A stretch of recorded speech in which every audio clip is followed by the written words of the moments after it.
Yes? All right.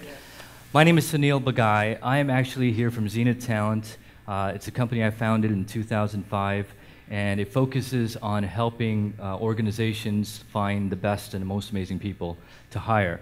Our largest client, we're based in Silicon Valley, is Google. We've been helping them hire people since 2005, so it's also one of our longest clients that we've had. Now, what I'm going to share with you today are some tips that I've learned along the way that hopefully will be able to help you as you're growing your business. Now, some of you have very new businesses. You're looking to attract not just perhaps an employee, but maybe even partners. Others are trying to scale teams and really get your business to grow. But hopefully these 10 tips will help you get your business to the next level, okay? And we'll have maybe some time for questions at the end. But let's go ahead and get started. So tip number 1. I don't have the clickers, so somebody's going to have to help me.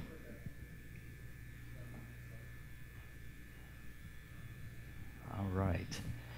Here we go. Start with a cartoon. Make it fun. So I read this recently. Hire for attitude, train for success. Why does that make sense?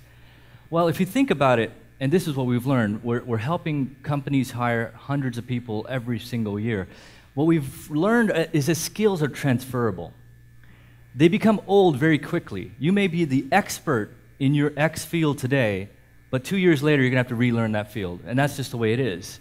And skills have to be continuously be relearned. But if you are able to train yourself in a couple of key areas, in what I call soft skills, right? Attitude, people skills, communication, collaboration, teamwork, leadership, those attributes you can take with you for the rest of your life.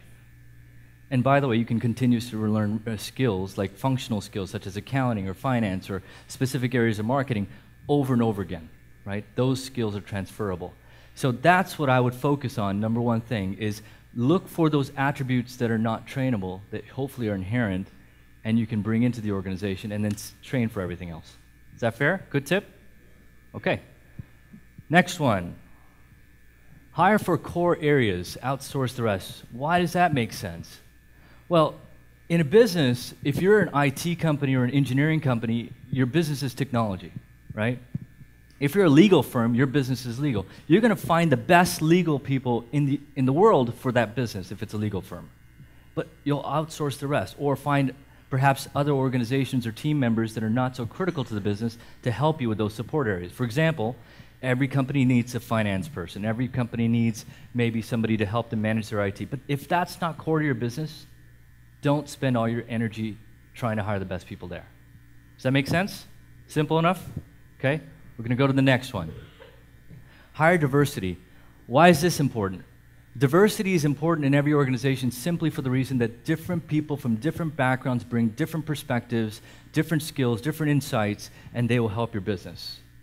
If you make that part of your ecosystem and DNA from day one, it'll help you tremendously as you scale, right? So think about that, not just in terms of is the person perhaps from a certain area of the world. That's not the most important thing. It's, do they bring a different perspective? Do they think differently than me? They can challenge me. Hopefully the culture is aligned, but insights can be various, right? And diversity helps. I love this one. Hire doers. Batman, I learned a lot from Batman, has this saying, it's not who you are, but what you do that defines you. And I love that quote because at the end of the day, it isn't about how well a person interviews and says that they've done a million great things. It's really about what they've accomplished, right? When you look at your team, when you look at your organization, when you look at how well it's evolving as an organization, if you find doers, you'll find that people are actually contributing a lot.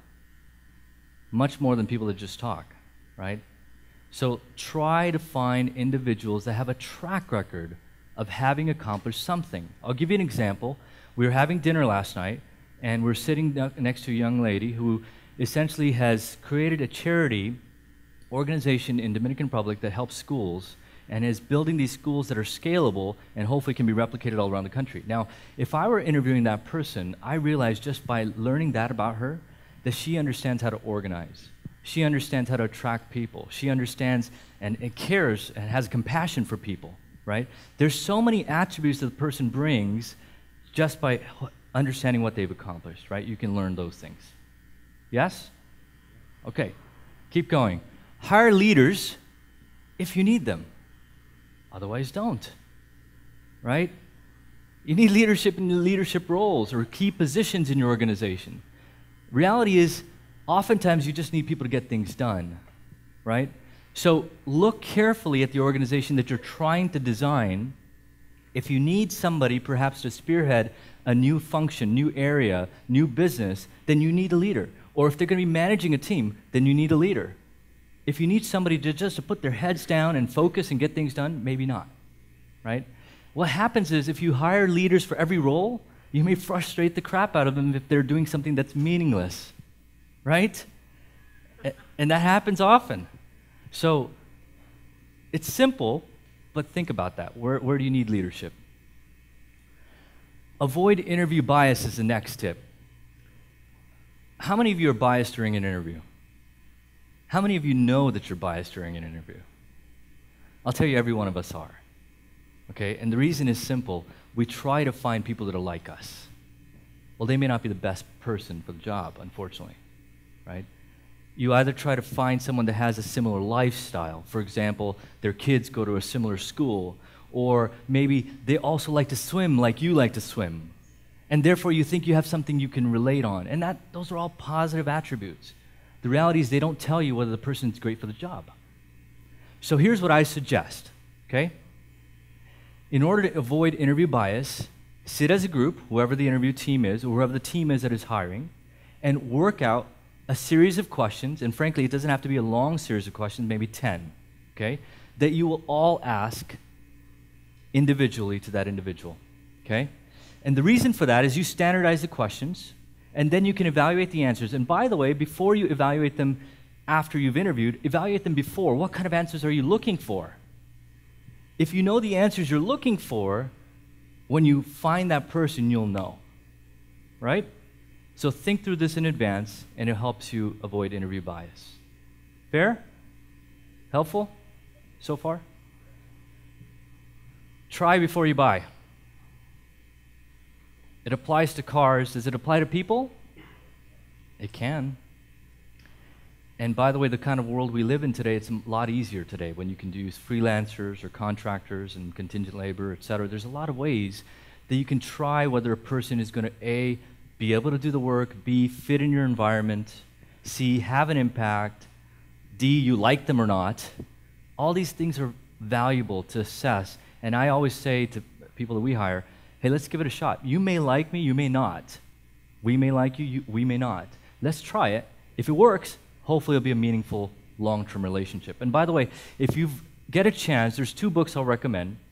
There's one called Good to Great, which talks a lot about making sure talent is a core part of your strategy. The second one I've read recently is called The Alliance. It's by Reid Hoffman, founder of LinkedIn, plus a couple other folks. One guy named Chris Ye, who I've had a pleasure to meet and spend time with.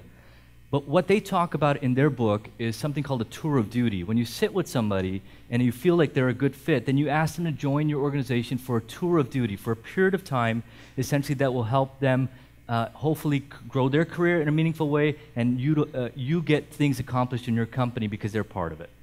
So it's something to look at and think about. Less is more. One of the ways people try to solve problems is by throwing people at the problem. It's not always the smartest way to do it, right? More people means more babysitting as well.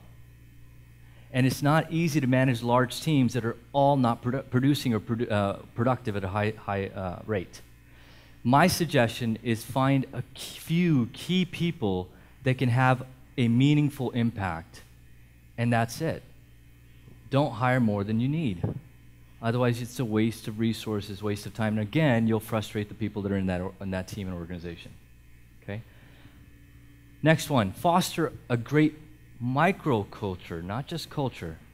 Every organization has a culture which is defined at the top, right, for that organization. But the truth is, when you get down to the team level, there may be a very different culture. The finance team may have a very distinct culture, and it may be very different than the customer service team. If you're hiring for the customer service team, you need a specific type of individual. And if you're hiring for finance, you may need a whole different type of individual. As long as they fit the macro culture, you should pay more attention to the microculture. Make sense? Okay. Invest in talent. So it's not only important to get talent in the door, but it's also important to develop the talent as you go along, right? Everybody believes that talent is a key to success, to a successful organization and to business success, etc. But yet, what they don't do is really make that a core part of their strategies. How do we attract people? How do we attract the right people to make sure we lay the right foundation for great success and ongoing growth? So invest in talent because it's important to your business. So I lied, there's one more tip. It's a bonus tip. It's called create a pool.